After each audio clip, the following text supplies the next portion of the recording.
하나님의 은혜와 사랑과 평강이 든든한 교회와 예배하는 모든 분들에게 영원토록 함께하기를 간절히 축복합니다. 오늘은 요한복음 12장 20절로 26절을 통해서 내가 미랄이 되어야 합니다 하는 제목으로 함께 은혜를 나누고자 합니다.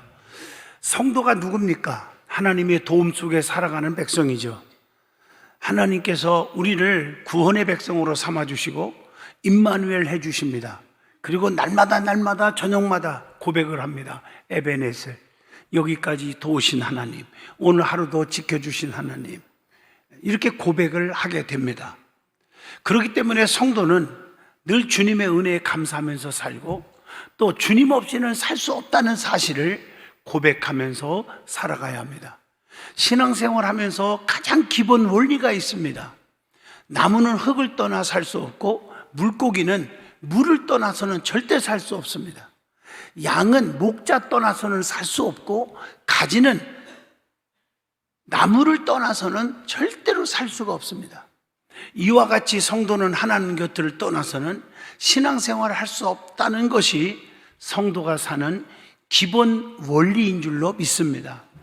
자, 오늘 본문 말씀의 배경을 잘 보시면 명절에 예배하러 올라온 사람 중에 헬라 사람 몇 명이 있었어요. 그 이방인들이죠. 그 빌립에게 가서 예수님을 뵙고자 청을 합니다. 오늘 본문 요한복음 12장 21절입니다. 예수를 뵙고자 하나이다 라고 청을 한 내용이 나오죠. 그때 예수님은 이렇게 말합니다. 인자가 영광을 얻을 때가 왔도다 라고 말씀하시면서 구속사적 사명을 말씀을 줍니다. 그게 오늘 본문 요한복음 12장 22절에서 23절에 기록된 말씀입니다. 다시 말하면 하나의 미랄이 썩어야 많은 열매를 맺고 자기 생명을 미워하는 자는 자기 생명을 영생하도록 보존할 것이며 또한 나를 따르고 섬기는 자라야 아버지께서 귀하게 여겨주신다 이렇게 말씀을 하고 계십니다. 그게 오늘 본문 24절에서 26절의 말씀입니다. 오늘 이 본문 말씀을 통해서 우리 예수님께서 깨우쳐 주신 말씀 중심으로 내가 미랄이 되어야 한다 하는 제목으로 저와 여러분이 깊은 은혜의 시간 되어지기를 축복합니다. 제일 먼저 하나의 미랄이 죽어야 열매를 맺는다 그런 말씀입니다. 오늘 본문 24절이에요. 떨어져 죽지 아니하면 한 알 그대로 있고 죽으면 많은 열매를 맺느니라 이렇게 말하고 있습니다. 여러분, 사람의 죽음은 두 가지가 있죠. 육신적인 죽음도 있지만 영적인 죽음. 근데 영적으로 죽지 않으려면은 어떻게 해야 됩니까? 내 자신의 어떤 정신적인 우리의 마인드가, 우리의 생각이 아름다워야 돼. 그게 뭐냐? 희생이에요. 그걸 죽음이라고 표현을 하고 있어요. 또 육신의 죽음도 이 땅에 얼마나 많아요. 세상살이 내 맘대로 살고 싶다고 사는 게 아니잖아요. 여러분, 신문을 보면 과거부터 현재, 앞으로 미래의 어마어마한 사건, 사고 속에서 생명을 잃어버려요. 그런데 이것은 육신의 죽음이에요. 그래서 죽음에 대해서는 세 가지 비밀이 있다고 그래요. 첫째가 죽음에 대해서는 세 가지 비밀. 언제 죽을지, 어떻게 죽을지, 어디서 죽을지 아무도 몰라. 그래서 사람이 살았다고 교만하지 말라는 거예요. 자, 그런데 성경은 이런 죽음에 앞서서 내가 죽어야 된다 이렇게 말하고 있어요. 그것은 육신의 죽음을 얘기하는 게 아니에요. 나 한 사람이 너무 중요하다. 요나 한 사람의 불순종함으로 다시스로 가는 배에 탄 사람들이 엄청나게 고통을 받아요. 요나서 1장 7절에 보니까. 그러나 요나 한 사람이 하나님 앞에 회개하니까 니느웨 사람들이 다 금식하고 회개하고 구원받았어요. 요나서 3장 4절로 5절에 보니까 예수님 한 분이 십자가에 피 흘려 엄청난 고통을 받음으로, 희생함으로, 죽음으로 전 인류가 지옥 아루못 갈 수밖에 없는 사람들이 다 생명을 얻어 구원받게 되었어요. 요한복음 3장 16, 17절 말씀입니다. 아담과 하와가 범죄로 인해서 하나님 앞에 불순종함으로 전 인류에게 원죄가 왔어요. 로마서 5장 17절. 오늘 여러분, 한 사람이 얼마나 중요하냐는 거예요. 모세 한 사람이 80세에 사명을 받음으로 60만 명을 애굽에서 출애굽을 시킵니다. 여러분, 나 하나가 정말 하나님 앞에 바로 서고 진실하고 하나님을 붙잡고 살으면 나 하나 때문에 너와 내 집이 구원을 얻으리라, 이 축복이 올 줄로 믿습니다. 나 하나가 하나님 앞에 삐딱함으로 정말 여러분 가족들이 다 고통받는 일이 있어서는 아니 될 줄로 믿습니다. 주님의 참제자는 성경에 뭐라 했어요? 자기를 부인하고 자기가 죽고 그 말이에요. 자기 십자가를 지고 주님만 쫓아가야 된다고 했어요. 그러므로 여러분은 날마다 죽는 삶을 사시기를 축복합니다. 뭐가 죽어야 됩니까? 혈기가 죽어야 됩니다. 스가랴 2장 13절입니다. 혈기. 제가 목회하면서 보면요, 그 혈기 때문에 망하는 사람 너무 많이 봤어요. 그렇게 좋은 인간관계, 평생에 서로가 돕고 살 수 있는 인간관계가 그 자기 마음에 안 든다고 순식간에 인내하지 못하고 혈기 딱 부리는 바람에 깨지는 경우가 많아요. 또 하나는 교만이 죽어야 돼. 교만 때문에 망하는 거예요. 그래서 성경은 교만은 패망의 선봉이요 거만한 마음은 넘어짐의 앞잡이라고 잠언서 16장 18절에 분명히 말씀합니다. 또 하나는 고집이 있어요. 고집이 죽어야 돼. 고집이. 로마서 2장 5절. 되게 물론 교만한 사람들이 고집을 많이 부리는데 그걸 좋은 말로 자기 주관성이 있다 그러는데 그렇게 표현하는 게 아니고요. 여러분, 자기 생각이 아무리 옳아도 상대방의 의사, 상대방의 생각을 존중할 줄 알아야 됩니다. 가만히 보면 자기 고집을 너무 심하게 부리는 사람들이 자기 뜻이 안 이루어지면, 자기 마음에 안 들으면 전부가 원수가 되는 거예요. 고집이 죽어야 될 줄로 믿습니다. 또 인간적인 생각이 죽어야 돼요. 세속적인 생각이 죽어야 돼요. 창세기 13장 10절로 11절에 거기에 보면은 소돔과 고모라가 멸하기 전 있었던 얘기들이 좀 나오죠. 여러분, 인간적인 생각을 버려요. 아브라함이 조카 롯에게 네가 우하면 나는 좌하고 좌하면 우하리라고 할 때 인간적인 생각, 지 욕심에 끌려서 소돔과 고모라 성을 택했지만 그게 마지막에 어떻게 됐어요? 유황불에 심판받는 것으로 마지막에 전락하고 맙니다. 여러분, 인간적인 자기의 욕심에 끌리는 그런 삶을 버리시기를 바랍니다. 우리는 영적으로 충만해야지 육적으로 충만하면 안 되는 겁니다. 그래서 내가 죽으면 많은 열매를 맺는다고 했어요. 그러면 열매 맺는 삶이 되려면 어떻게 해야 되느냐는 거예요. 오늘 말씀대로 하나님 말씀 안에 거함으로 열매를 맺습니다. 마태복음 13장 8절에 좋은 땅에 떨어짐에 어떤 것은 100배, 60배, 30배의 결실을 하였느니라. 자기 자신을 희생함으로 열매를 맺는 거예요. 오늘 본문 요한복음 12장 24절에요. 땅에 미랄이 떨어져 죽어야 된단 말이에요. 그래야 많은 열매를 맺는다는 거예요. 그리스도 안에 또한 거함으로 열매를 맺는 거예요. 예수님은 사랑 덩어리인 줄로 믿습니다. 요한복음 15장 5절로 8절의 말씀이에요. 그래서 우리가 항상 사랑을 주고 사랑을 먹고 사는 성도가 되셔야 합니다. 또 하나 중요한 것은 내 안에 성령 안에 거함으로 열매를 맺는 것입니다. 그래서 사도행전 1장 14절에 마음을 같이 하여 전혀 기도에 힘썼더니 사도행전 2장 1절로 4절에 성령과 은사가 임했어요. 그랬더니 갈라디아서 5장 22절로 23절 사랑, 실학, 화평, 온유, 자비, 양성, 오래 참음, 충성, 절제 열매가 주렁주렁 맺히게 되는 줄로 믿습니다. 또 기도를 멈추지 않으므로 열매를 맺어. 기도는 쉬지 말고 해야 돼요. 골로새서 1장 9절로 10절의 말씀입니다. 항상 신령해지기 위해서, 항상 하나님과의 뜨거운 교통을 위한 기도가 중단돼서는 아니 될 줄로 믿습니다. 또 연단 받음으로 평강의 열매를 맺는다고 했어요. 히브리서 12장 11절. 지금 눈에 보이는 환경이 어렵고 힘든다고 포기하지 마세요. 연단을 잘 받고 견뎌내면 너무너무 좋은 열매를 맺어요. 또 영적인 성숙해지고 그 성숙함으로 열매가 맺어진다고 베드로 후서 1장 5절로 7절에 말씀을 주고 있습니다. 또 중요한 것은 나 한 사람이 중요하다는 교훈을 오늘 말씀을 통해서 주고 있습니다. 또 자기 생명을 사랑하는 자는 잃을 것이요 세상에서 자기 생명을 미워하는 자는 영생을 얻는다. 본문 25절의 말씀입니다. 그래서 남을 생각하지 않고 자기 생명만 취하려고 하는 이기적인 삶은 하나님이 기뻐하지 않는다고 레위기 19장 18절에 말씀합니다.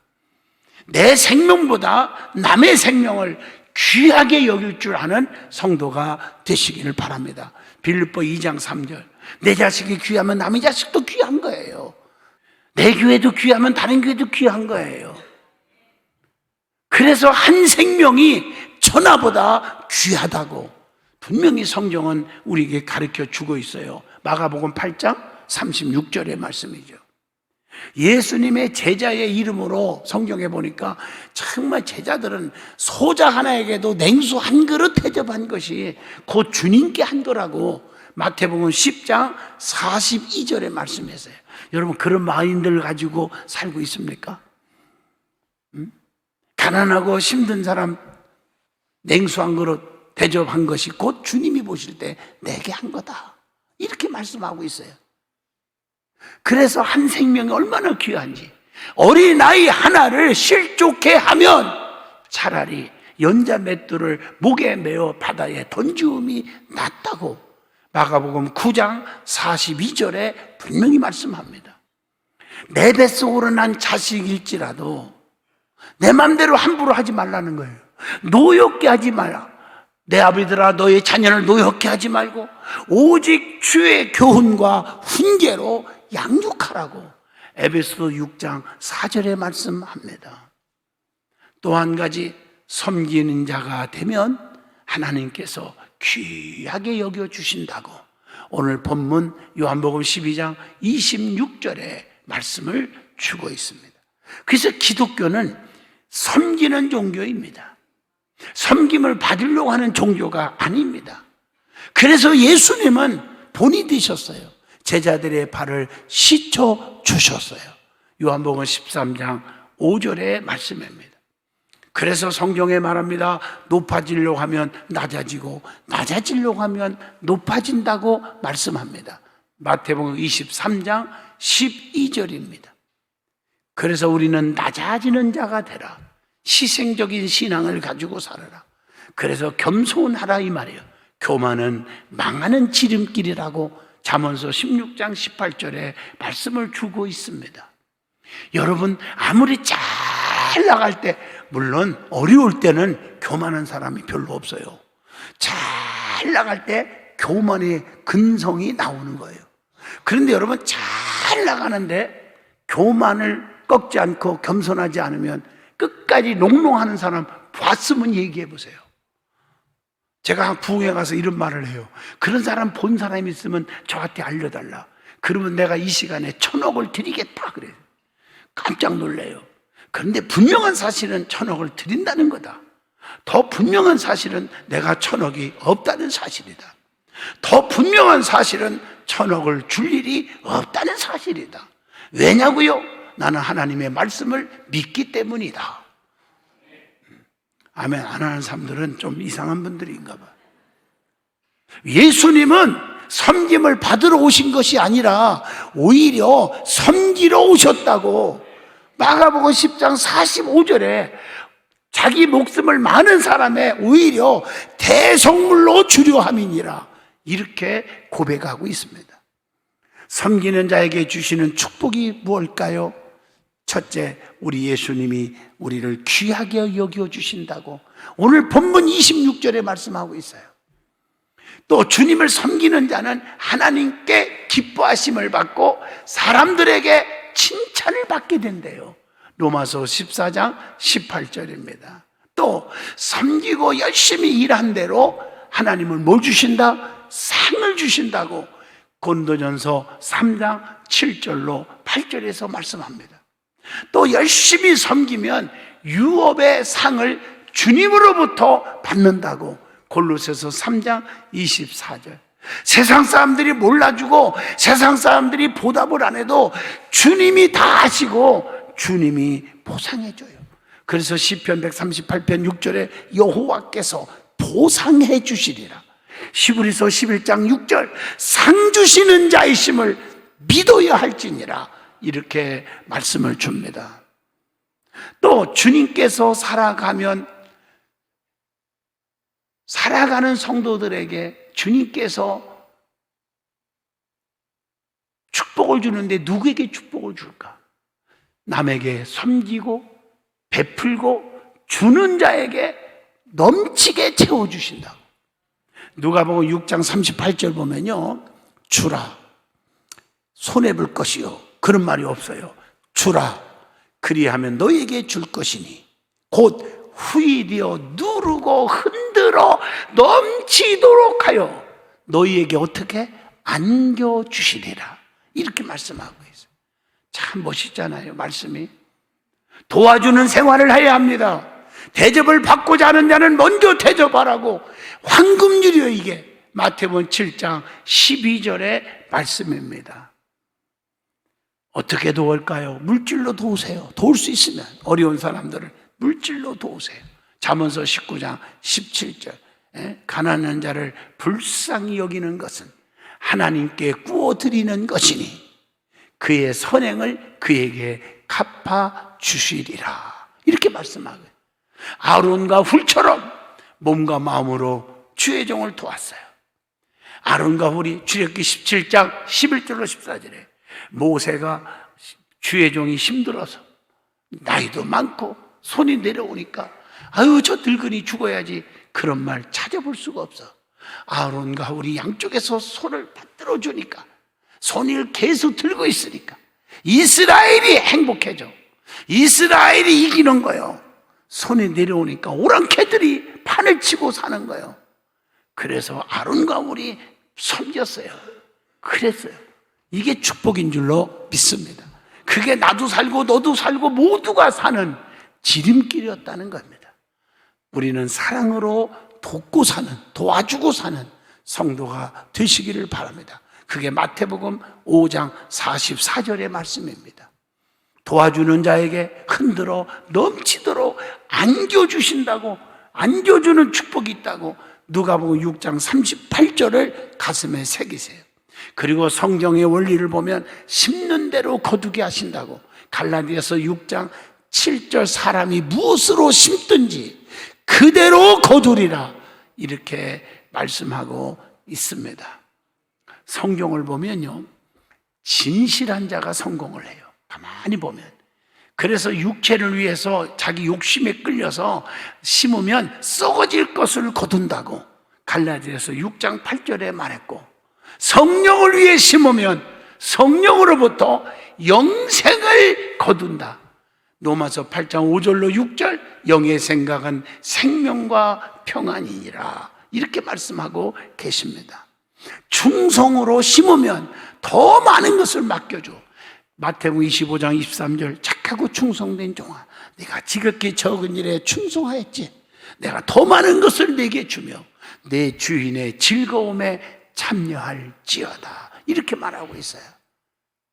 그리고 우리가 중요한 것은 예수님이 왜 이 땅에 오셨는지 바로 알고 믿어야 합니다. 예수님이 이 땅에 왜 오셨어요? 의인을 부르러 온 게 아니에요. 죄인을 해결시키려고 오셨어요.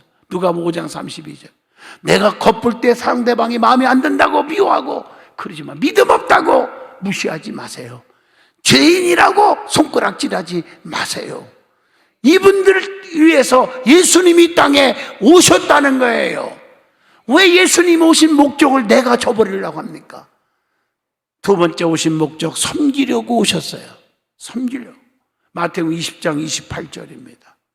예수님의 본이 되어야 될 거 아닙니까? 섬기려고. 그리고 예수님이 땅에 온 것은 율법을 완성케 하기 위해서 오셨다고 했어요. 그 율법이 하나님 사랑, 이웃 사랑이에요. 그래서 마태복음 5장 17절에 그렇게 말하고 있는 거예요. 완전케 하기 위해서 오셨다. 또 잃어버린 자를 찾아서 구원하시려고 오셨다. 누가복음 19장 10절. 그래서 한 마리의 잃은 양을 찾으러 예수님이 다니신 거 아닙니까? 이걸 아셔야 돼요. 한 사람이라도 구원받게 하려고. 내가 이 땅에 온 것은 화평을 주러 온 줄 아느냐? 아니야. 검을 주러 왔노라. 이 말은 악의 세력을 물리치기 위해서 주님이 오셨다는 거예요. 마태복음 10장 34절의 말씀입니다. 누가복음 12장 51절에도 그렇게 기록되어 있습니다. 그리고 자기 목숨을 많은 사람의 대속물로 주려고 예수님이 오셨어. 마가복음 10장 45절. 그래야 우리가 영생을 얻을 거 아닙니까? 그리고 평안의 복음을 전하시려고 이 땅에 오셨어요. 요한복음 14장 27절입니다. 그래서 너희는 마음에 근심하지도 말고 염려하지도 말고 두려워하지도 말라. 내가 주는 평안은 세상에 주는 것과 같지 않다고 하는 말입니다. 오늘 여러분, 진정한 주님의 사랑, 주님의 평안이 여러분에게 임하기를 축복합니다. 미국의 서부 개척 시대에 사람들은 행운을 꿈꾸며 금강을 찾아다녔다고 합니다. 금강, 금을 캐려고 금강을 찾아다녔어요.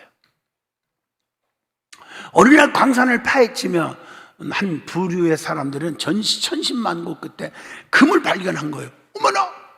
그렇지만 너무 많이 파다 보니까 삽과 곡괭이가 다 닳아버렸고 먹을 것도 떨어져서 이제는 어떻게 할까 하다가 우리가 다시 돌아오자. 그러면서 누가 가져가지 않도록, 누가 또 발견하지 못하도록 살살 덮어가지고 마을로 내려옵니다. 그런데요, 그들이 광산으로 돌아올 때 마을에서 먹을 걸 먹고 물도 마시고 이제 캐러 가는데 수백 명의 사람들이 곡괭이를 들고 따라오는 거예요. 큰 소리로 말합니다. 당신들은 금을 발견했지? 우리를 또 데려가줘. 우리도 금 가게. 그러니까 누구든지 발설하지 말고 우리끼리만 알자고 하고 왔는데 어떻게 저 동네 사람들이 이렇게 많이 알았냐 이거예요. 너희들이 어떻게 알았니? 금 있는지 어떻게 알아? 그랬더니 마을 사람들이 대답이 재밌습니다. 너희들이 광산에서 돌아오는 얼굴을 보았다. 그런데 희망과 설렘이 가득하니 분명히 금강을 찾아낸 것이 아니냐. 여러분 맞지 않습니까? 아무리 금을 찾지 못했다고 거짓말해도 이건 안 되는 거예요. 얼굴에 광채가 있고 얼굴에 기쁨이 있고 막 소망이 있고 꿈이 있는데요. 얼굴은 사람의 마음을 비추는 거울이어서 쉽게 감출 수가 없는 거예요. 행복과 기쁨, 희망과 용기, 긍정적인 생각을 가질 때 마음의 얼굴에는 꽃이 필 줄로 믿습니다. 우리들의 마음도 아름답게 가꾼다면 우리의 얼굴도 황금빛으로 빛날 수가 있을 거예요. 우리의 마음에 예수님을 품고 산다면 그 삶은 예수님을 드러내는 삶이 될 것입니다. 그러기 위해서 나를 죽이고 예수로 함께 살아야 될 줄로 믿습니다. 기독교의 원리는 죽고자 하면 살고 살고자 하면 죽는다. 하나의 미랄이 되라는 거예요. 내가 썩어질 때, 내가 희생할 때, 내가 참고 혈기, 고집, 아직, 교만 다 누거지면 하나님이 빛을 보게 해주신다. 이게 오늘의 말씀인 줄로 믿습니다.